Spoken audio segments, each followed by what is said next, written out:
All right, video is going. Video's going. Ready, go.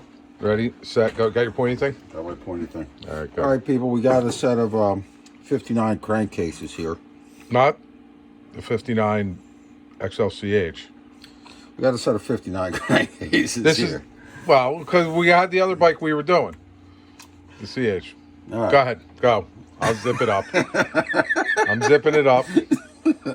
I got a set of 59 crankcases here that a guy asked me to repair. They've seen some hard times, but I guess we'll be able. Well, I don't guess we'll be able to fix all this stuff up.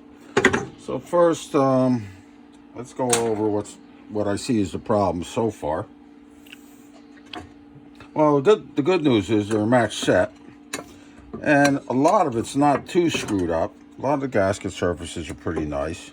Most of the threads are okay. As you can see, they've been glass beaded. I don't know if you can see down in there. Yep. Right down in that. I can get in there. I'm in the thread hole.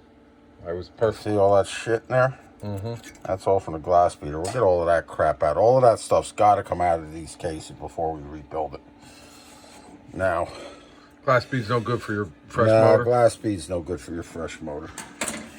Okay. I'm assuming that's what's going to be happening here. This gentleman's going to try to resurrect this bike. All right, let's look at this case half first. Okay.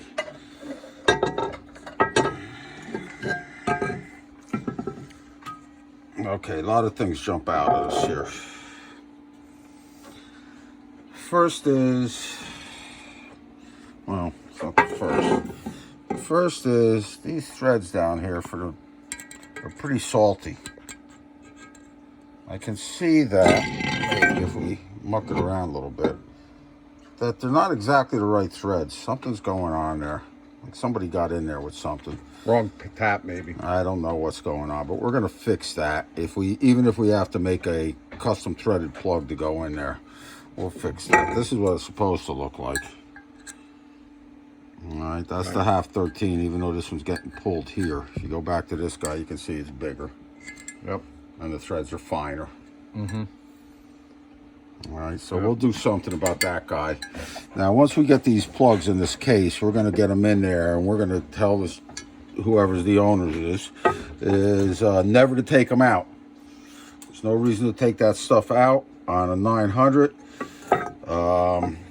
If you got to train the trans or the primary, you might as well take the cover off. On this bike, it's only 3 screws and the brake pedal and the foot peg. All right. This way you can check your primary chain. Okay, so as you can see, there's some stuff missing.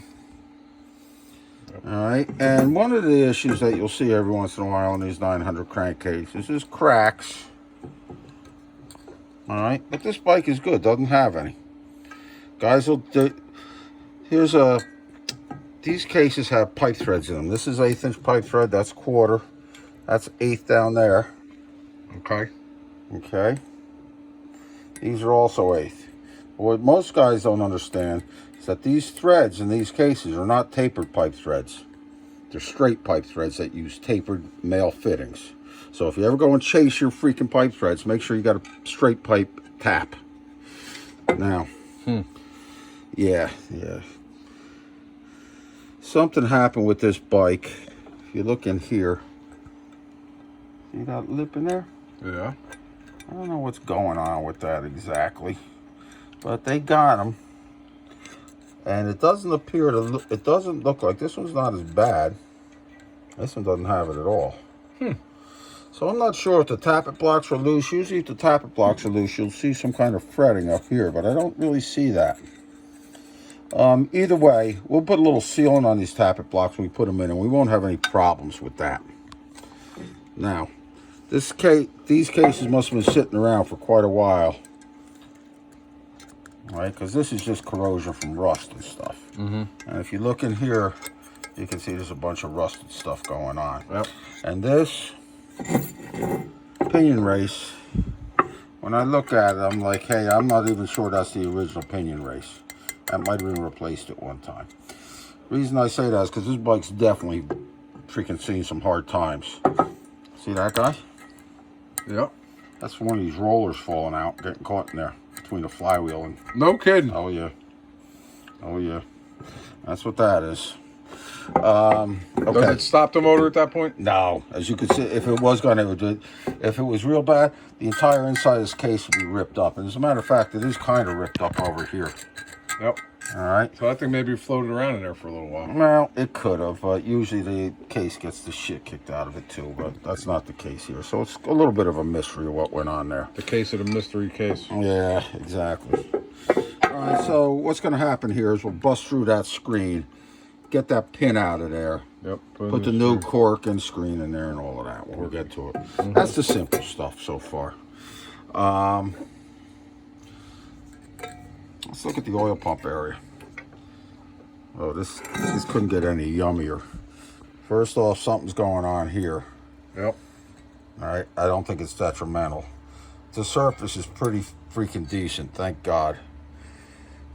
Back off a little bit. So we got that stud we should be able to get out. These two broken ones, I'll take those out with your normal stud removing routines. You'll probably see that. I don't know. I think what we're going to do is we're going to take this whole... I'm going to go over to everything I see wrong, and then we'll take one repair at a time and probably post it before and after.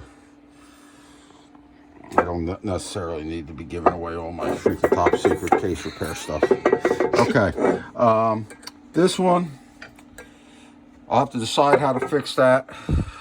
I got a feeling what I'm going to do is probably machine most of this away, make another little insert that goes in there, and leave that insert a thou or two below flush, below this surface when I surface it off, so that I make sure that it seals around here, that the oil pump actually pulls up. I don't want to recut this oil pump surface if I don't have to. All right. So the plugs. Here's more evidence of what that is that's the slot from the motor mount plate, from the motor mount being loose. Yeah. And the bike's just vibrating around on the plate and wearing into this area here. Now, I guess most of you guys can see this right off. You think that's Harley goop?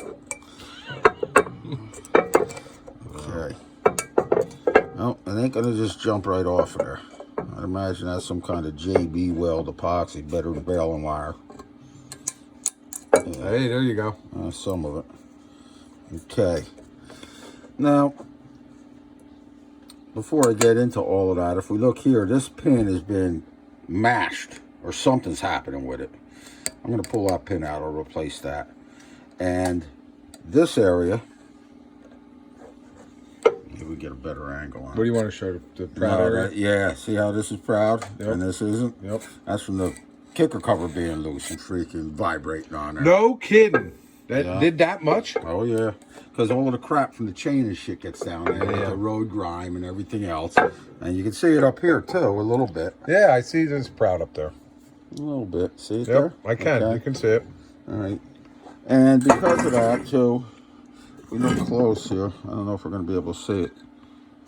Little crack. Yep, I can see that crack. Little crack there. All right. These ones, if we know that they're there and we're cognizant of it, it's probably not worth repairing it unless we talk to the owner and see if he wants to see that somebody's repaired this here. Yeah. They might not want that. Just be careful when he's tightening it up, be cognizant. Yeah, that's right. Exactly. Let me get the impact gun out and put my kicker cover on. All right, so that's what's going on this side. This dowel pin's just missing. I'll replace that too. Especially this area, I'm going to lay some beads on there and remachine that flat. This I'll probably leave alone. I really don't want to mess with any of this unless I have to. We'll dummy up a bolt in there and see what happens when we tighten it up. If we tighten it up and something goes wrong, obviously we'll address it at that point. There's multiple bad threads. Whichever ones are no good, we will helicoil or repair in some fashion. Now, that brings us to the fun part.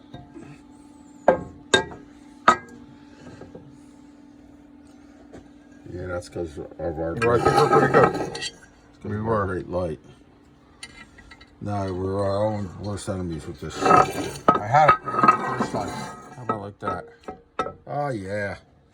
Okay, so this has all been broken out and pseudo repaired. That's why the goop on the other side, because this thing was probably leaking like a sieve. Studio. All right, now because this, I'm assuming this bike is going to be put together close to stock. I'm going to fix this whole area and make sure that the Speedo drive is still operational.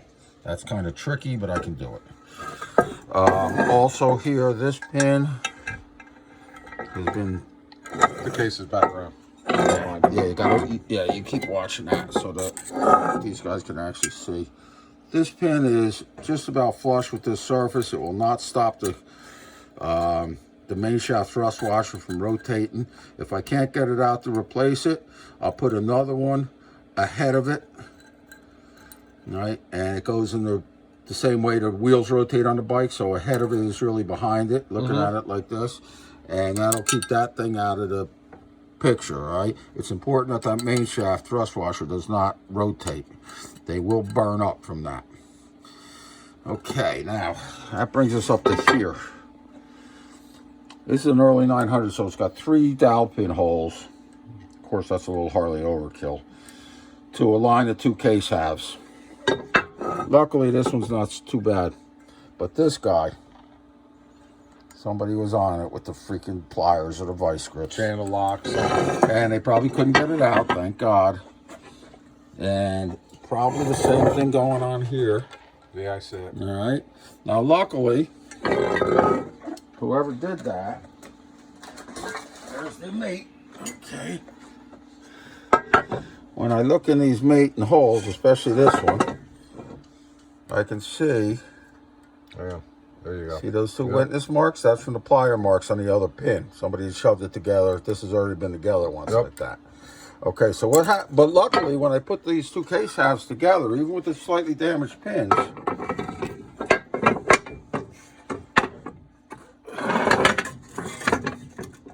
there's really no slop on those pins, so they register up pretty damn good. So we're not going to mess with those pins. All right, good. All right. Ow.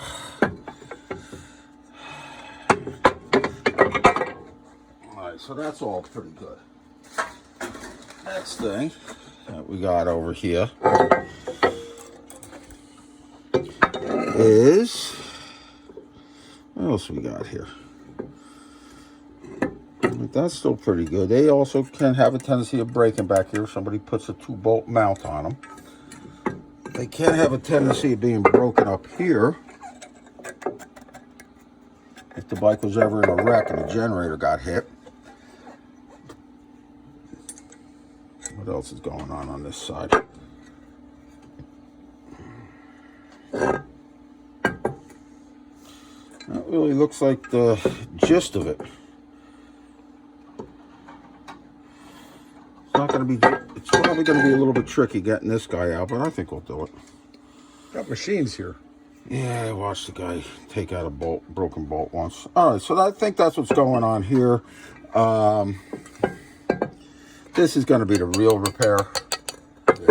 You know, that's probably the shit that everybody's concerned about, because it's basically been, well, it's a mess. If they're broken like this, they're easy enough to repair. If the whole corner's missing and you got to put this back in, although I can do it, it's a complicated thing, but it can be done.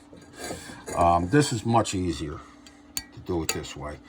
I'll take most of this material away from here and make a 6061 replacement piece that I put in and I'll weld it in from the outside, similar to this. And clean all that weld up. yeah, and that'll be, even though it's going to lose its temper once I weld the 6061, it's going to be just as strong, if not, actually it's going to be stronger than this 319 case, parent case. So once that's fixed, we're not going to have a problem over there. All right, let's look at the primary side now.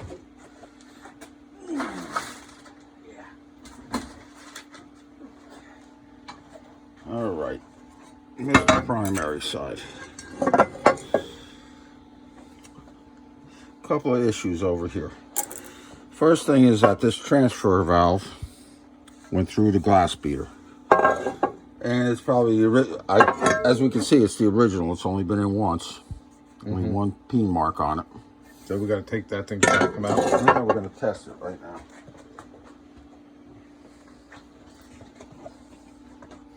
Standard yellow hose. Piece of freaking hose. Put that hose right over there. And suck and blow like you're a porn star.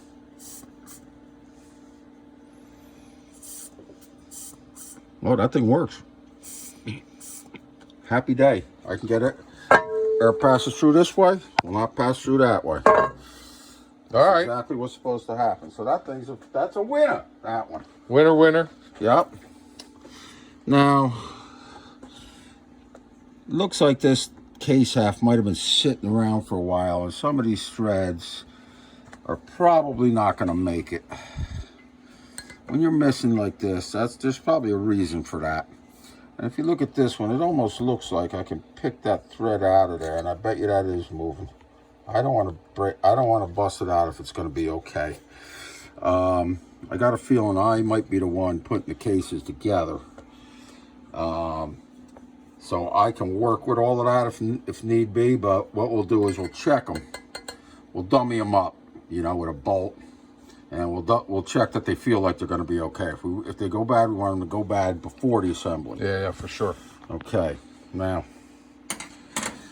All right. This is one of the, even though it's not a big mechanical problem, this is an issue, man. This whole area. Can you get close in there?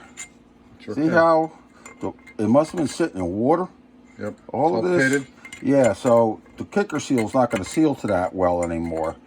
And it's got a little bit of a crack up here. Now, I'll have to see what to do. My first thing is to, believe it or not, is to glue the seal in there. All right, now, this bike is also, probably from that kicker cover being loose or broken, has a little crack right here. Yep. You can see it? Yeah, we saw it before on the other angle as well. Okay, so it's got a little crack there. And this thing here is about 90 thousandths wide. So there's a possibility I can take about half of that out and get a stainless steel sleeve pressed in there and then back to the seal size. There's also another possibility that I can bore it out a smidgen and make a one-piece bushing with the seal holder in it. Yeah.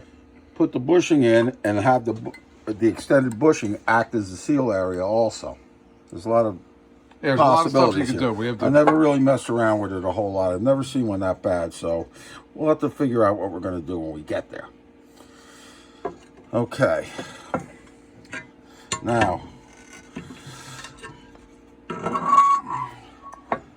this is I should have took this freaking stud out of there. Okay, this is a XLH, so it's got the 3-screw cover. 1, 2, 3. Right. Now, there's 4 dowel pins that hold the gasket and register the cover. And if you look close, Yep. somebody's got a. Okay, so that's gonna go like that. That's a screw. Yeah. That's a. These ones are driven in too far. They're going to be very hard to get the gasket to align over. Yeah, got right? it. So what I'm going to do is I'll probably yank these out and put new ones in or make new ones or get them out a little further. Getting these pins out is a trick that a lot of guys don't know what to do. What you really do with these guys is you got to get them up in the milling machine. You got to freaking drill them right down the center, drill clear through them right down the center until you break out the backside of the steel. And then you can usually get a small tap in there and tap the damn thing right through. And then you can put a screw in it and just screw that screw down through the center of this steel pin and jack it out of the case. The end of the screw will hit the bottom of the hole, the drilled hole in the case. No kidding. And you just jack them out. That's how we'll also get this guy out. That's screwed up over here. That was this guy. Remember, see how short it is? Yes. All right, so that's how we'll get that guy out too. A lot of Bridgeport work, it sounds like. Oh yeah. Gotta put it on the milling machine. Okay. There's some standard stuff like we're just talking about here. There's a little more of it going on. This thread looks a little salty. We'll get into that. We'll figure out that. Oh, good. This thread is gone. Yeah, there's no thread in there. Hang on. Hold it which way? Like that. Oh, there's no thread in There's there. no thread in there. This That's one special. seems 1 good. year old. Yeah, this one seems good. We'll put some threads in All there. right. I have no idea what happened here. Something broke. Well, No, actually, that's got something. That's solid behind there. it's an XLH, so it's got the outside thing. And this, normally you see marks like this on the CH because of the reinforcing area is supposed to bear on this thing, but it should never be that high if it had a CH shoe on it. And this bike obviously ran with some kind of serious yeah. Adjustment is not necessary. Yeah, you don't see them too often whack that bad up there. Okay. Luckily, none of that's through. Yeah. All right, so we're not going to have a leak issue there. All right, let's go back. Now, as we saw on the other case half, that the transmission had blown apart on this thing one time. That's not unusual. And if I can move, and there's our culprit. Yep. That's the after. Yeah, that's the after effects of stuff getting jammed between teeth. Yep. And the crankcase. When that happened, that's what broke the. And I'll tell you how I know that. That's what broke the bearing. The bearing on the other side. On the other side. These are 2 dowel pins that locate the transmission door. Mm-hmm. I don't know if you're going to be able to get this. You might have to. You say that, but show me what you want to get. If you look close, there's a gap back here. I see the gap. All right, and that's pretty good. Right next to that gap. There's no gap. No, this is a high spot of the aluminum that's all been mushed out of when this pin got forced back when the trans blew up. The trans door broke. And this pin got pushed back. This is replaced. Or pulled out and shoved back in or something. But there's a high spot in the case back here that we're going to have to deal with. And when you see all of this, you know what's going on. So when that trans door blew apart, this pin got pushed back, which means that counter shaft moved, which broke the other side of the case. Mm-hmm. But it didn't stop there. Wait, there's more. Yes, there's more. Exactly. Now, this might be a little harder to get. You might have to manipulate around. I'm in there. Little crack right there. Crack, yep. Little tiny crack. And little tiny crack across the top. You want to manipulate so you can see that? I got it. I don't know about that. On my eyes. My eyes. Yeah, your eyes ain't the greatest, dude. Yeah, All right, let's go. Oh, there's the front one. I had the front one. All right, the front one we got. It does. Yeah. It transfers around the top here. Look at that. I'm going to be able to see it. Yeah, look at you. I can't see it. But I can see it by naked eye. Let's get out of there and go to the other side. All right. And here it is. I don't know if you can see it way down there. See that little dark line? See it. That's the crack. Now, we're not going to mess with that because none of it goes through the crankcase. None of it comes to the outside. We're going to leave that alone. All right. All right? It's just good to know it's there. But that's what happened. That's the evidence of what went on, okay? With how this crankcase broke. All right, now. All right, so that's what happened in the primary and the trans, best we can tell. And now we got an issue up here. How am I gonna hold that? I'm gonna hold it. You're gonna hold it so you can see it? Hang on. Okay. Don't touch anything. Go point in there. Oh, now I can touch? Now you can. Okay. This area here that holds the Timken is pretty much unmolested. I'll double check it for size and roundness. But this area out here is destroyed. What happened here? Let's see if I can turn this case over. Yes. You gotta hold it? Yeah, I got it. There's our destroyed area. That's the bottom of the case. That's the bottom going that way. And as we come around, it disappears. So what happened here Now we're looking at the top, very top of the case. Yeah, so this is the top of the case. Right, there exactly. All right, so what happened here is the hardened sprocket shaft seal holder. When it got pushed in crooked, and they just rammed it in there and sheared all of this softer material off of there. So what I got to do here is I got to get this thing up in a Bridgeport, and I'm going to bore this area till she just cleans up, just to the depth of that seal. Okay. So it's just round again. Then I'm going to make a brand new seal holder, special seal holder that's oversized on the outside. Yep. So when we jam it in there, it's like then it's going to be married to this case. That's the order in this case, right? It. All right, so that's how I do that. What else is going on here? Nothing really, I guess, at that point. That covers this. So we got our work cut out for us. It's not a simple little repair job here. But we'll get to it. We'll get it all to go. And as things come up that we didn't go over in this video, we'll add an addendum. We'll make a new. Yeah. Yeah. Yeah, we will. All right, is that it? That's it? I don't know. Is it? I think so.